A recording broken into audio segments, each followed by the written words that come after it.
Today, we are diving deep into a topic that touches millions of lives, but is so often only seen from the surface.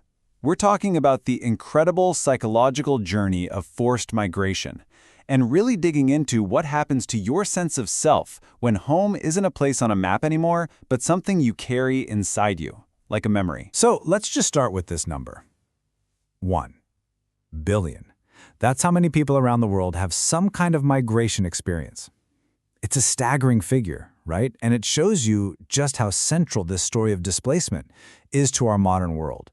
Now, it's easy to look at a number like that and just see politics or economics. But the real story, the one we're exploring today, is so much deeper. It's a profoundly human story. What actually happens inside a person's mind when they're forced to leave their entire world behind?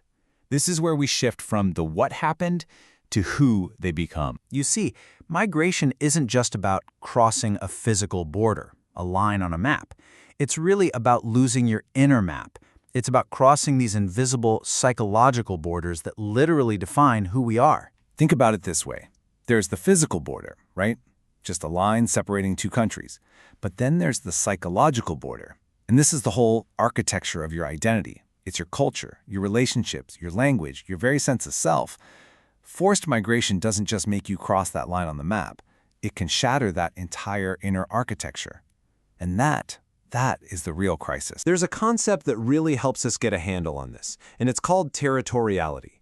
The best way to think of it is as this deep psychological anchor that connects who you are to where you are. For most of us, if we're living in our home country, this connection is just like the air we breathe. We don't even notice it's there, holding us up. But when you're forced to leave, you suddenly can't breathe. And it's only in that moment of suffocation that you realize how essential that connection was. And this connection goes so deep.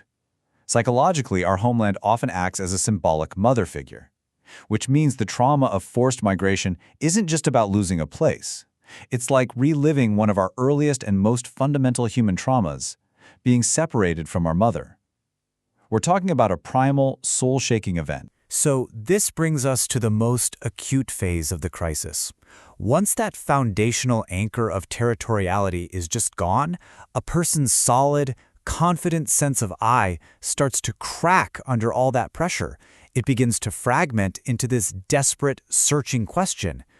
Who am I now? And this fragmentation, it's driven by this whole cascade of losses, one after another. Of course, you lose your home and your territory. But then you lose your social status. A celebrated doctor might suddenly be driving a cab. You lose your relationships, your people, the ones who get you without you having to explain. You even lose your sense of time. Your past, present, and future get all jumbled up. And with it, you lose the cohesive story of your own life. And this gets right to the heart of the identity crisis. See, our identity is built on a story, a continuous narrative of our life, our autobiographical memory. Trauma shatters that story. It breaks the timeline into pieces, creating these terrifying gaps. And those gaps get filled with this deep, constant anxiety. I mean, if your own life story doesn't make sense anymore, how can you possibly know who you are? Now, recovering from this kind of fragmentation is, as you can imagine, a long and incredibly difficult journey. It's a whole process of building psychological defenses, facing crises head-on, and eventually integrating, all part of this long road back to finding a new, whole sense of me. One of the first, really fascinating steps on this journey is a defense mechanism that psychologists call the narcissistic tunnel. What happens is, in the first few months, a migrant often enters this state of heightened mood, almost a kind of mania. They idealize the new country, everything seems new and exciting, and this burst of energy helps them survive those initial overwhelming problems. It's like a psychological shield, a tunnel that protects them from the full crushing weight of their trauma.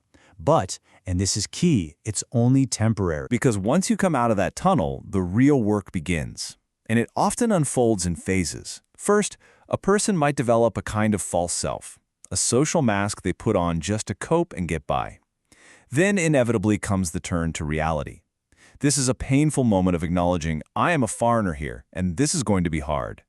The final goal, the destination of this journey, is integration. This isn't about replacing the old self, but expanding it, weaving in new cultural threads to create a stronger, richer identity.